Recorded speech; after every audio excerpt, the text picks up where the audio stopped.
Más información a esta hora, temas económicos. ¿Cómo le va? Bienvenido. Vamos con nuestros titulares. En Perú tenemos que el PIB se desploma 40% interanual.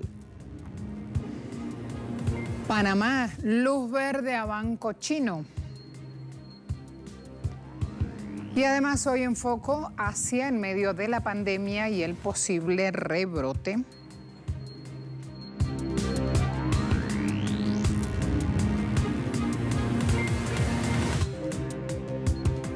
En Perú, el PIB registró una caída del 40,49% interanual en abril por la semiparálisis que vive su economía. Con esta caída, la producción nacional, periodo enero-abril 2020, disminuyó 13,10% y durante los últimos 12 meses, mayo 2019, abril 2020, en 2,63%. Indicó el Instituto Nacional de Estadística e Informática, INEI, quien agregó que la disminución de 40,49% en abril expresa el desempeño negativo de la mayoría de los sectores productivos, incidiendo principalmente comercio, manufactura, construcción, minería e hidrocarburos, transporte, alojamiento y restaurantes y servicios prestados a empresas.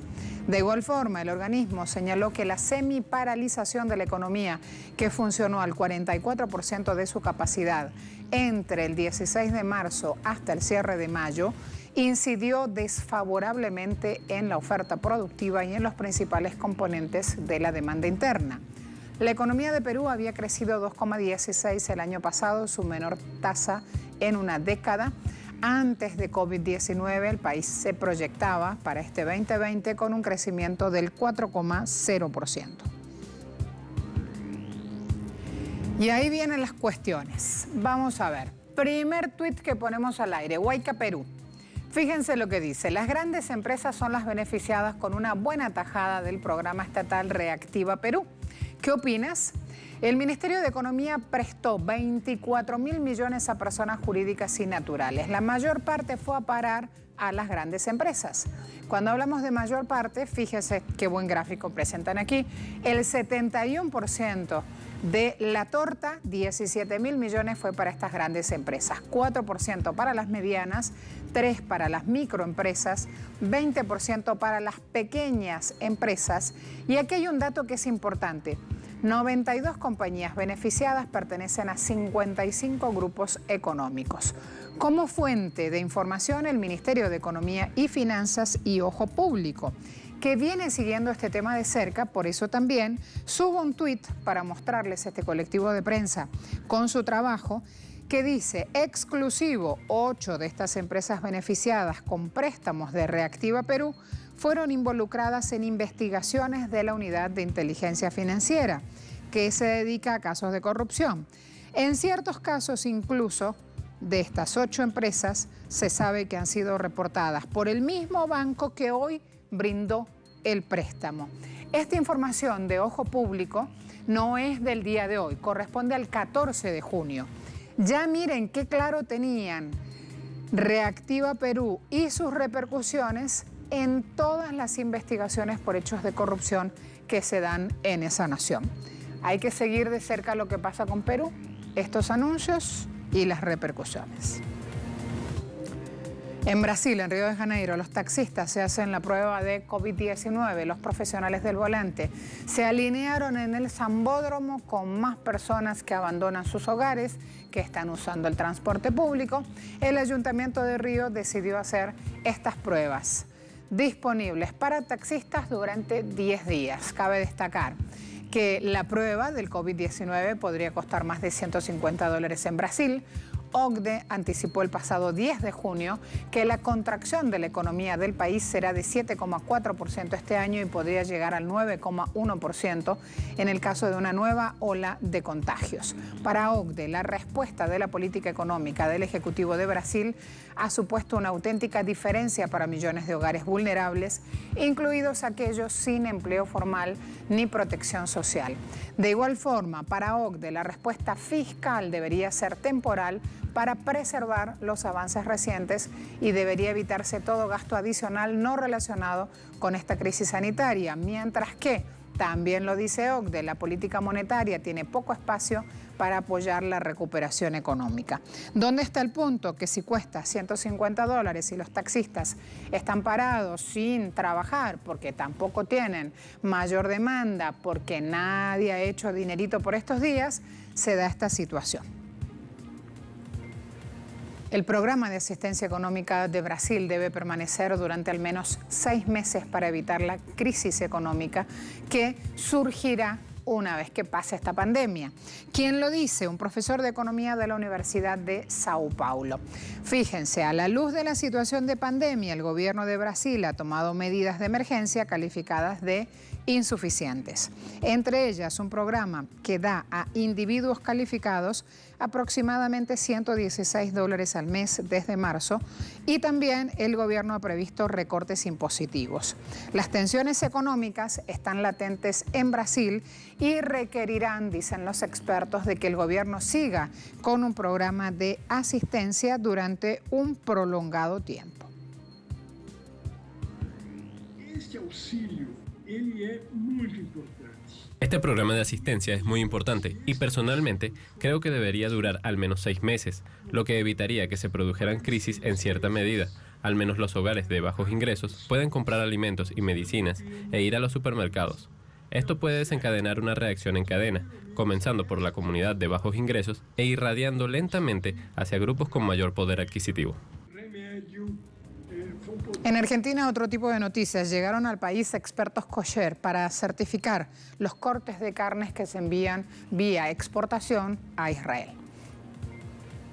Las personas que realizan el método judío de sacrificar animales para producir productos kosher llegaron a Buenos Aires para ratificar la carne kosher que el país sudamericano destina al mercado de Israel como parte del esfuerzo de Argentina para mantener las exportaciones en medio de la crisis causada por la pandemia de la COVID-19. Es muy importante el mercado israelí porque es un complemento muy fuerte, porque se lleva la parte del cuarto delantero del animal. El cuarto delantero es el que tiene menor precio y los israelíes pagan muy buen precio por esto. La semana pasada, el ministro de Relaciones Exteriores argentino, Felipe Solá, en un comunicado indicó que el mercado israelí es de vital importancia, ya que han mostrado una tendencia al alza en los últimos años y una diferencia de precios del 42% en comparación con el resto de los mercados. Hay que destacar que Argentina es el quinto exportador mundial de carnes de res e Israel es el comprador número 3 de sus famosos recortes, recaudando más de $100.000 millones cada año. Al mismo tiempo, el país tiene previsto a través del frigorífico Carnes Pampeanas exportar a Estados Unidos 192 kilos de carnes bovinas kosher luego de las gestiones que el presidente Alberto Fernández realizara a través del primer ministro israelí Benjamin Netanyahu.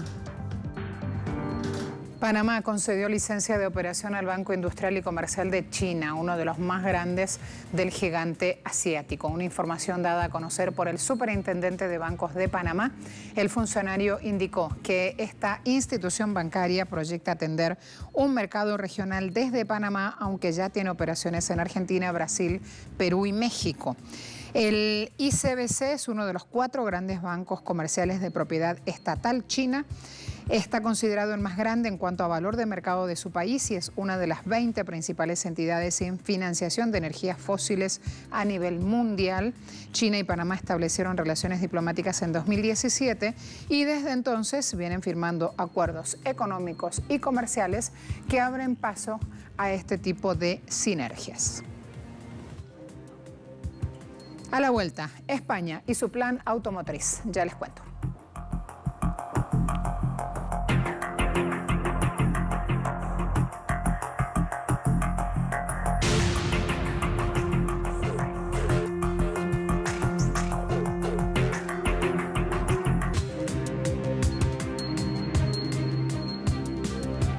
El jefe del gobierno de España anunció un plan para el rescate de su industria automotriz, motor estratégico de la economía del país y que al igual que otros sectores está afectada por la pandemia.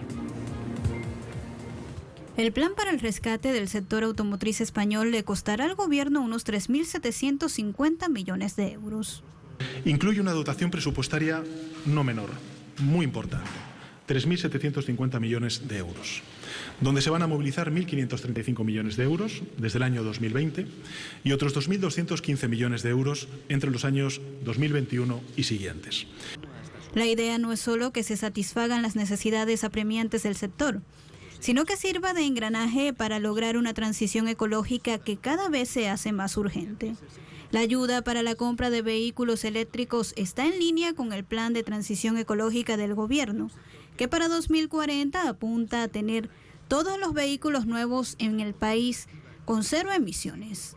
Y este plan impulsa también el rejuvenecimiento del parque de vehículos en España, que tiene, y aquí se ha dicho antes por parte de otros intervinientes, una antigüedad media de casi 13 años. Este es uno de los principales desafíos que tenemos por delante. Se trata de una línea para la renovación del parque por vehículos nuevos de todas las tecnologías, también vehículos eléctricos, híbridos, con una serie de medidas dirigidas a reducir las emisiones. Para cumplir con esta serie de objetivos, el plan no solo reservaría dinero para renovar la flota de automóviles, con especial atención a los vehículos eléctricos, sino que se impulsaría una investigación e innovación, así como incentivos fiscales para hacer que el sector sea más competitivo. El sector del automóvil es uno de los pilares de la economía de España, el segundo fabricante europeo detrás de Alemania. Representa el 10% del Producto Interno Bruto, una quinta parte de las exportaciones de España y emplea directa o indirectamente a 2 millones de personas. Todos estos son datos aportados por el propio Sánchez. Pese a la millonaria inversión, aún quedan cuestiones medulares por resolver. Por ejemplo, el caso del grupo japonés Nissan, que recientemente anunció el cierre de sus fábricas en Barcelona, situación que afecta a 20.000 empleos, directa e indirectamente. A ello se suma el anuncio hecho por el propio gigante estadounidense Ford, que suprimirá 350 empleos en su fábrica en Valencia. Veamos también cómo una serie de naciones de la Unión Europea reabrieron sus fronteras ayer. Los gobiernos están ansiosos por aliviar los bloqueos que han salvado vidas y que han devastado las economías. Vamos a ver cómo en este pase Brenner, Austria-Italia, se desmantela un punto de control temporal cuando Viena levanta las restricciones de entrada impuestas hace unos 3 meses buscando frenar la propagación del coronavirus. Los austríacos ya pueden viajar a 31 países europeos sin restricciones, incluidos Italia, Croacia y Grecia, y South Tyroleans puede viajar nuevamente a Austria sin restricciones. Bélgica, Francia, Alemania, Grecia estuvieron entre los países que levantaron también estos confinamientos. En España, un avión cargado de turistas alemanes voló a las Islas Baleares, un proyecto piloto experimental. Uno de los países que ha demorado en reabrir su economía es Reino Unido, ya que tiene el mayor número de contagiados en el continente. También se muestran ansiosos por volver a trabajar después de las cifras de la semana pasada y mostrarán que la economía se redujo en 1/5 en abril. Todos aquí apuestan en este caso a levantar barreras, a mover sus motores económicos, mientras que aún autoridades sanitarias en sus propios espacios, como hoy está pasando en Francia, con 220 puntos geográficos, con manifestaciones de las autoridades sanitarias, dicen, exaltan que hay que cuidar la vida por sobre esos otros motores económicos que cuidan los gobernantes. Francia, específicamente dueños de cafeterías y de restaurantes parisinos vitorearon ayer cuando el gobierno finalmente les permitió reabrir. 3 meses estuvieron cerrados, 3 meses que estuvieron sin ingresos. Si bien los restaurantes en la mayor parte de Francia pudieron abrir a principios de mes, aquellos que estaban dentro y alrededor de la capital solo podían servir a los clientes en terrazas al aire libre. Muchos restaurantes parisinos necesitan ahora tiempo para reabastecerse y recuperar a sus empleados. Las reglas de distanciamiento social redujeron la capacidad, al menos en la mitad de ellos, y el gobierno pide que se profundicen justamente los controles para poder capear esta situación actual. Algunos no saldrán ilesos, algunos no saldrán del todo. ¿Por qué no lo hacen? Porque las finanzas de algunas personas se han visto muy afectadas. Permítanme recordarles que nuestros problemas realmente comienzan en 2015 con los bombardeos. Son las terrazas, los bistros, nuestra forma de vida que se ve afectada y a partir de allí tendremos menos turistas. Así que poco a poco vamos a volver a la superficie. Y luego, en 2018-2019, tuvimos a los chalecos amarillos. Luego, a finales de 2019, las huelgas vinculadas a los movimientos sociales, las reformas de las pensiones y luego el COVID-19.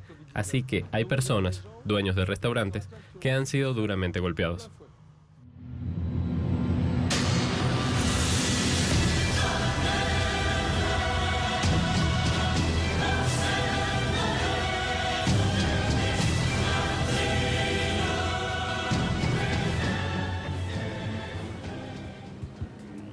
La Comisión Europea lanzó este lunes un sitio web para dar a los viajeros en tiempo real dentro de Europa información sobre medidas de seguridad y restricciones de viaje durante la pandemia.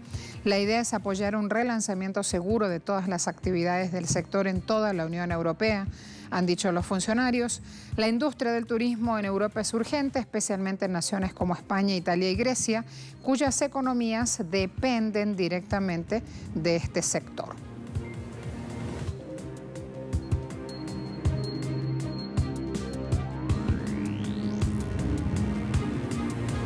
A la vuelta de la pausa, Asia en el foco ante un posible rebrote.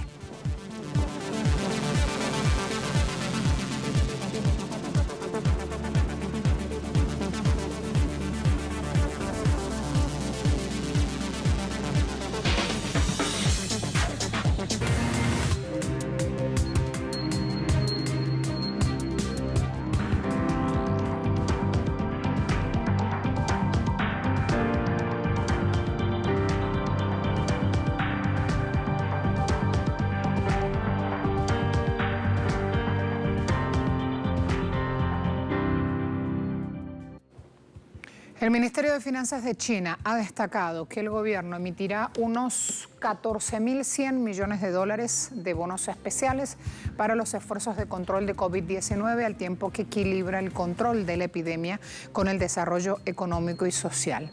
Intenta hacerlo, anda con esa balanza.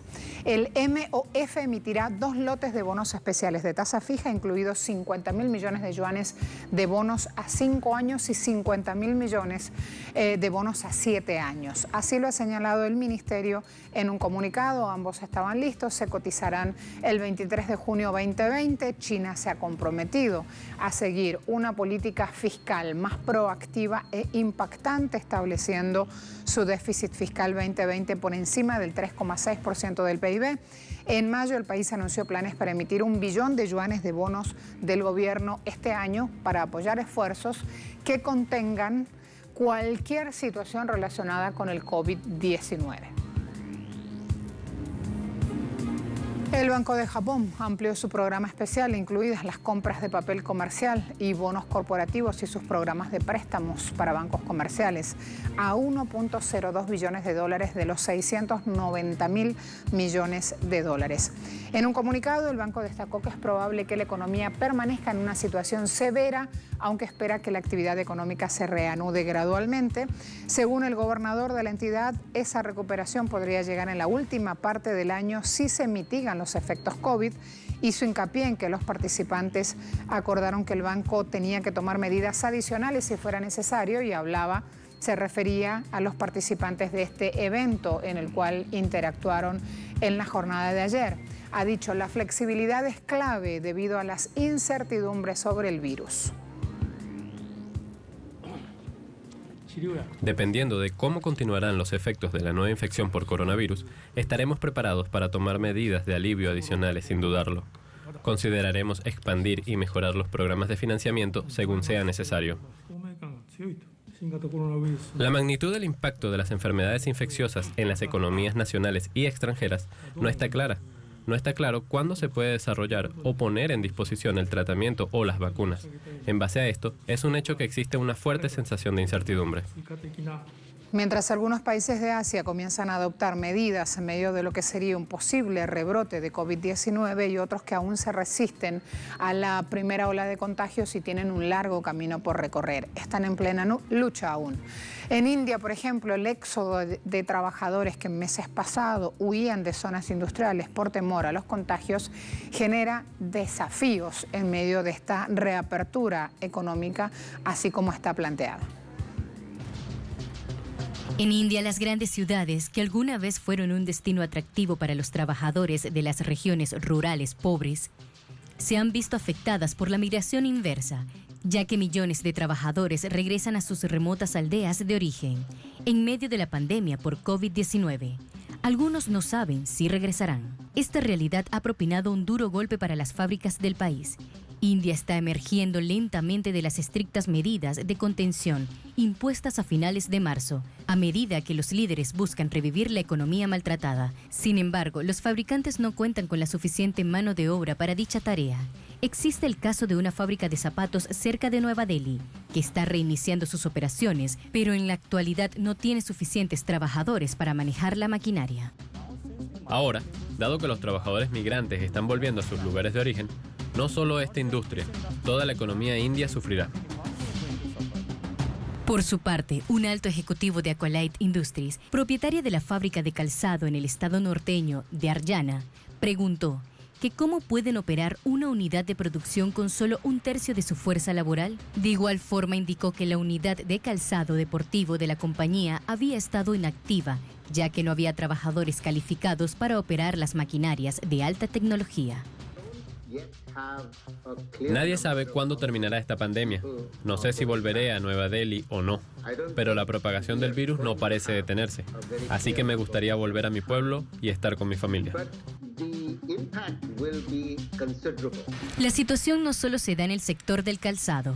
Las refinerías de sal del estado han comenzado a duplicar los salarios para atraer de nuevo al personal. Pero los expertos dicen que los trabajadores no pueden regresar pronto, dado que gran parte de la industria manufacturera se encuentra en los estados donde el impacto de la pandemia ha sido grande. Finalmente, expertos dicen que la economía de India, la tercera más grande de Asia, se verá gravemente afectada a corto plazo, como mínimo, por falta de trabajadores. Se estima que hay 100 millones de trabajadores migrantes, casi una quinta parte de la fuerza laboral, y que contribuyen a un 10% estimado del PIB. En todo el país de 1.300 millones de personas. Hay que destacar que se pronostica que la economía crecerá a su ritmo más lento en 11 años, y los analistas se preparan para una severa contracción en el trimestre actual. Gracias a todos, hasta luego.